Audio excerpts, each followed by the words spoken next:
Good morning. I hope everyone's had a really lovely weekend and you're rested and recuperated and ready to face the week ahead. So I'm starting with you today on the next part of our book page journal. Now, while I was fiddling around over the weekend, I made this, and I've weaved my paper and then I've just stitched over it. And I thought it looked very good, and because of the stitching I'm able to cut it and take out the pieces that I want according to size. So I thought I'd pop on with you and do that this morning, show you how I did that, and then maybe if we've got time we'll look at another page that I worked on. So first of all, I worked out that I need 6 pieces of paper cut into half. So I've got 3 book pages from a dictionary and then 3 of these lovely orangey yellow coloured pages as well. So all I'm going to do is I'm going to fold each one in half like so. And on the book pages they're slightly too wide, so obviously we don't want to cut off this lovely brown edge, so we cut it from the fold side. A, we're going to get 2 separate pieces, and B, we're keeping that lovely natural colour that's already on there. So cut that one off, whoops, get rid of that. So I'm doing all of the book pages the same. Now the book pages are slightly bigger than the dictionary pages, so I don't need to trim them, I just literally cut them in half. And the book, dictionary pages are obviously quite thin, so we can do all 3 at the same time.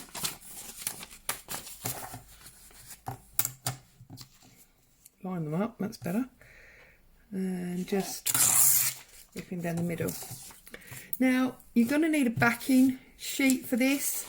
Now, I'm using this very thin, very cheap, it's called newsprint paper. Okay, it comes A4 size, you can get it at a lot of places, but it's the cheapest form of paper really you'll get. But please don't try to put it through your printer, it will jam your printer, it's too thin for printing on. Okay, so I'm now going to fold each one of these in half, A, to give us a little bit more sturdiness, and B, to get the size that we want. So then we're going to end up with 6 white and 6 cream. Okay, and although I'm folding them all in half, I'm not really taking much notice of whether I'm folding from the uncut to the cut or the other way round. It's not going to make any difference whatsoever. As you can see, I had a little bit of a tidy up on my desk from last time I was here. And I do need to make you all an apology, because I did promise that I would be here tomorrow, which was what I said on Friday, which would have been Saturday. But then we had all sorts of things happen. I had a visit from my daughter and my granddaughter, so of course that slowed down things. And then the washing machine decided it was going to semi-blow up, so I'm afraid one thing led to another. And I didn't get here on Saturday. And then yesterday I was just like, do you know what? I'm exhausted from all the chaos of Saturday. So I need to just chill out and play a little bit on my own to work out some ideas and things that I'm going to do with you. So that's what I did. And I had some lovely crafting time. And I created that woven page, which again I'm sure is not new. I'm sure loads of people have done it before, but it just came to me and I tried it and it worked. So there you go. Okay, so they're all folded. So now I've got my sheet of paper here, and I'm going to start down the side. So I'm taking my trusty Pritt stick, and all I'm going to do is I'm going to glue the top and the bottom, because I'm going to stitch it, so it doesn't really need to be very well glued. And then I'm going to put a little bit of glue in the top there, and I'm actually gonna line that right up level on the edge there like that. And then I'm going to take another one and I'm going to do exactly the same. Now obviously you can see here that it doesn't reach all the way to the edge, because obviously the book page is not as big as the A4 paper, which is why you tend to get more of a square than a rectangle, but we can trim that off. Right, now I've lined that up right next door to it, you see. Let's come off a little bit skew with. There we go. So I've got 2 down the side. I'm now going to take 2 of my dictionary pages, because I want the white paper now, and I'm going to go along the top. Okay, so, and this goes right on top of the very first one in the corner here, like this, right on top. And then we flip it back and we bring the second one over. Sorry, I've peeled that off, so let's just stick him down there. There we go. Okay, just like that. And then I'm going to take another one of the dictionary pages. I'm going to glue the top, glue the bottom, glue the other side again, and then this time we're going to pick up the top one. We're going to slide this underneath all the way to the one that's already stuck down. Just make sure you're right at the top. And can you see we've created an over, under, over, under? So then I'm going to go again with this one, and it's very quick and very simple, but I think it's one of them things that looks a whole lot more complicated finished than it actually was to create. So this time we line it up again, we go on top, we go under, and then we've got the cream coming through again. So it's white, cream, white, cream, white, cream, yeah? And again. Very simple process, but then, you know, sometimes I think people make things far more complicated than they really need to be. And I am mindful that when we start journaling, we don't always have a lot of equipment. I mean, I am the world's worst, because I am a manic shopper and I will buy and buy and buy, and then realise that I bought a load of stuff that I never use because it doesn't do what I thought it was going to do. If I had my time over, I would have started doing things like this that I'm doing with you now, and got used to playing with the cheaper things that I had and getting a real feel for exactly what I wanted to buy, before I rushed out and bought all the things that I'd seen people on YouTube using, which didn't necessarily work with my style and what I wanted to do. So just think on that you do not want to find yourself in a situation in, say, a year's time where you spent a fortune on crafting supplies only to realise that you're not really using them. So it is actually better, I think, to start out with hardly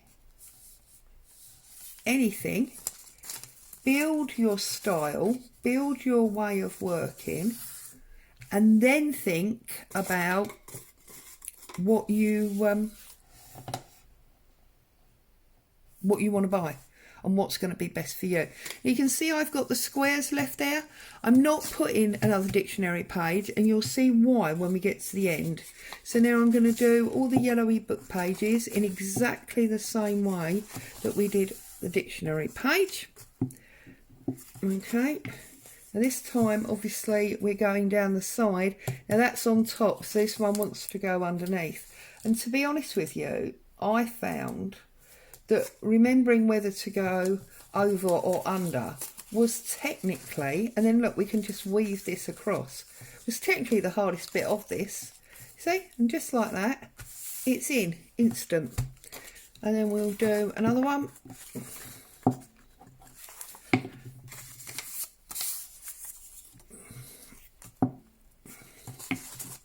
This one's obviously going to go on top, so line him up again, on top, and then under, on top, and then, oops, under, on top, and then under at the end, and just line him up, just like that. Running out of paper to glue on now. Whoops.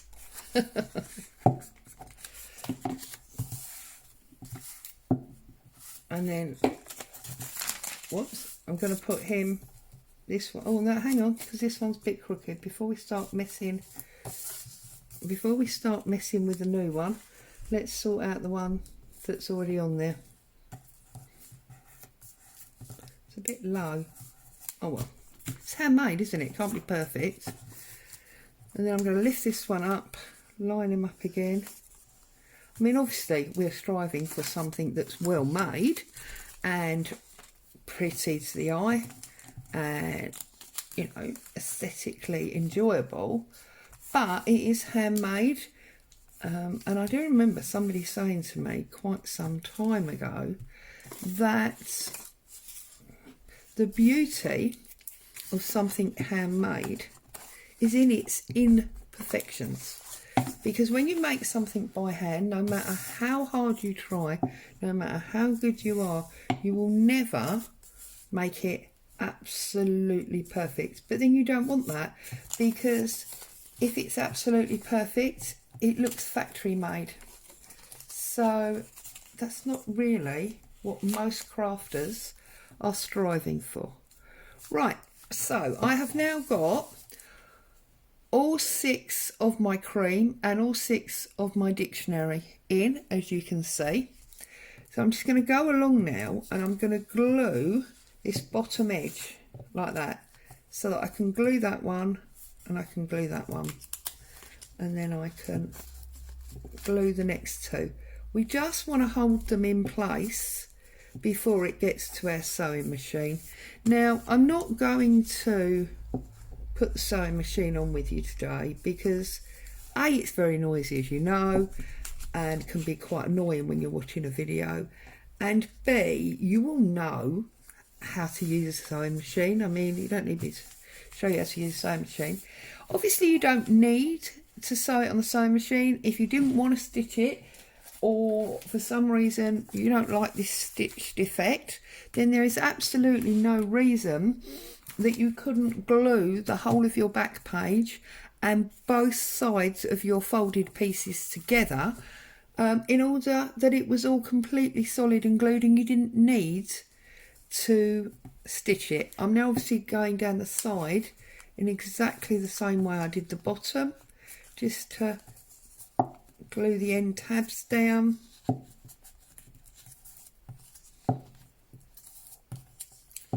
There. And then all I did was I took my scissors and I squared it up and got rid of the excess paper there. So there we have our woven paper. Now, I did then go on to think, do you know what? That would actually make quite an awesome cover. Mod Podge that up, put a picture or something on the top, and that would be quite awesome, I think. So anyway, so that's my woven paper. Very easy, very quick. We've done that in about 14 minutes along with all my chatter. So if you were doing it on your own quietly, probably about 10 minutes. And it's used up 6 book pages and a little bit of glue. I'm going to keep these torn off pieces because they're always good as hinges.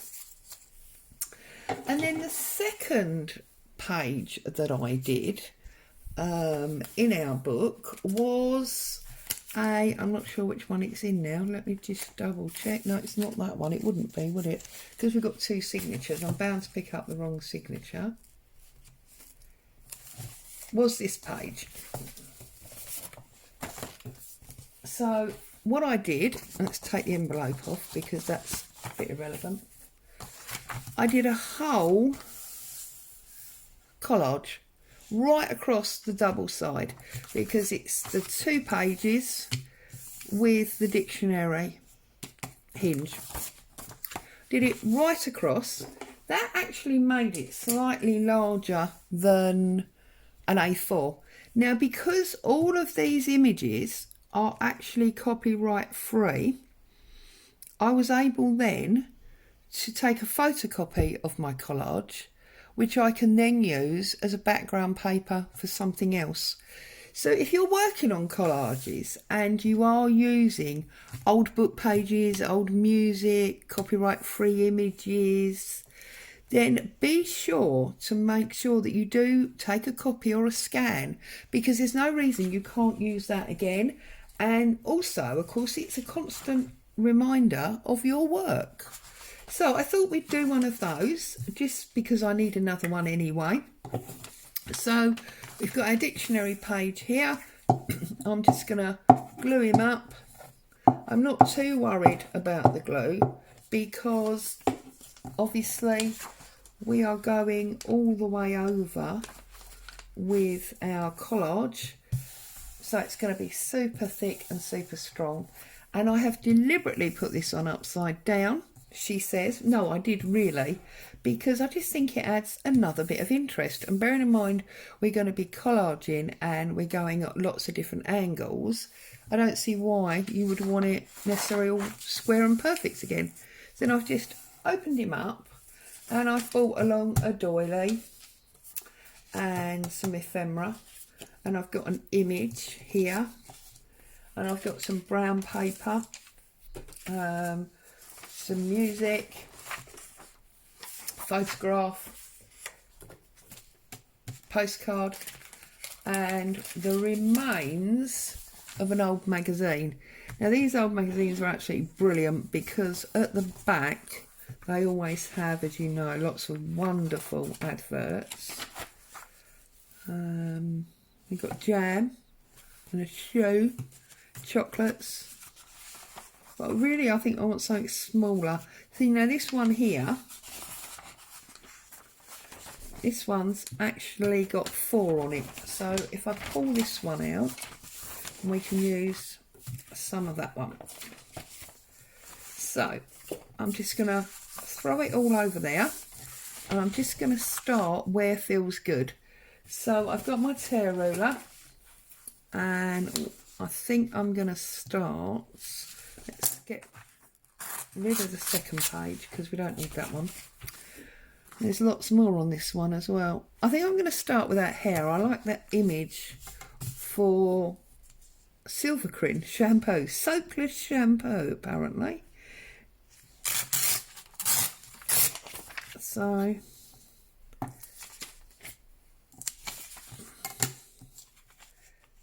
just tear him off and position him something like that. Now, the one I did, this one, I deliberately didn't go edge to edge, because these book pages are this nice yellowed naturally. I kept it in a little bit so we could see that, and I deliberately left a few areas where you could see the words, just, you know, keeping the authenticity of the fact that it was originally book pages. So I'm going to put that one there. I am going to tear out my postcard, because I want to have a rough edge on it. I like the tear ruler. I think that jaggedy edge just adds a little bit of the vintagey age effect to it a bit more. Whoops.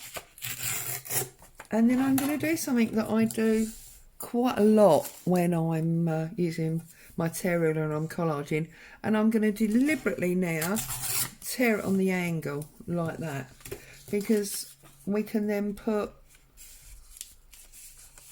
one piece poking out of there, and then we've got the other half that we can use later on somewhere else. And my photos, I think because of the colouring we need one of these orangey ones.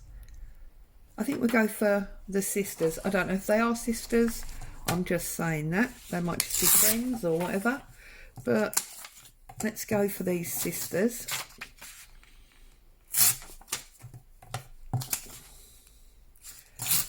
Now obviously I'm not doing anything overly special here. I've not reinvented the wheel. People have been doing collage for a very, very long time. I just love collage. I think it uses up lots of pieces and it makes for interesting viewing, for want of a better phrase. So I'm going to pull off a bit of doily. Also, I think when you collage, you add a whole amount of creativity into something that is totally unique, because I know for a fact that there could be 3 or 4 of us all working with exactly, I'm just going to pull that bit off there, I don't want that bit on there. 3 or 4 of us working with exactly the same papers, exactly the same stock materials, and yet we would come up with something completely different. And that is why I love a bit of collage. I'm going to slip that one in, but I'm going to do it on the angle like that. Now obviously there's no reason, if you're super confident, that you couldn't be gluing these pieces down as you go. The only reason I don't do it is because I'm prone to changing my mind in where I want things, or even if I want it in there. So I do like to just lay them loose and then make a decision.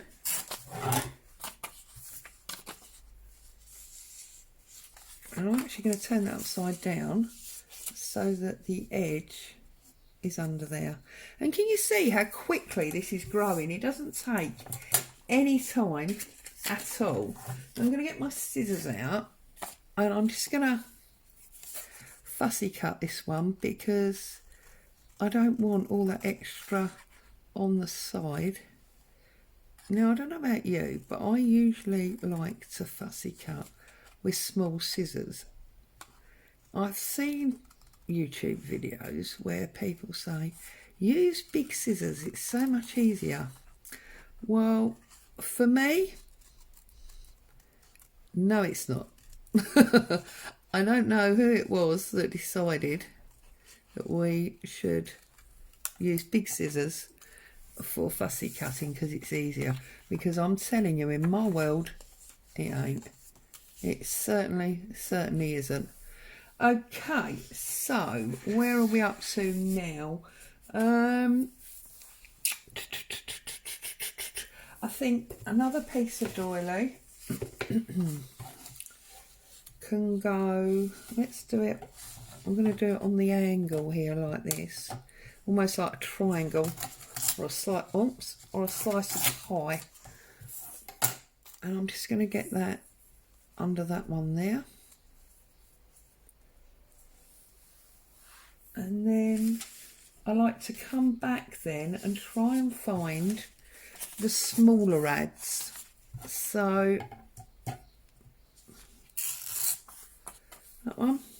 And I'm going to cut this low because it does, and I'm going to make sure I leave this bit out, because if you can see there, it does actually say there, April the 16th, 1953.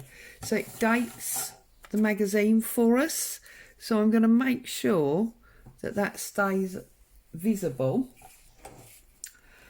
I think we can probably go for another photograph. What about we put a man in? Don't often see men in journals. It's always pictures of ladies. So let's pull him in and use him as well. Whoops. Get rid of all that excess white. We don't want that. There we go. And we can put him up there. Now I know that's covered that date, but I'll sort that out when I actually glue them up.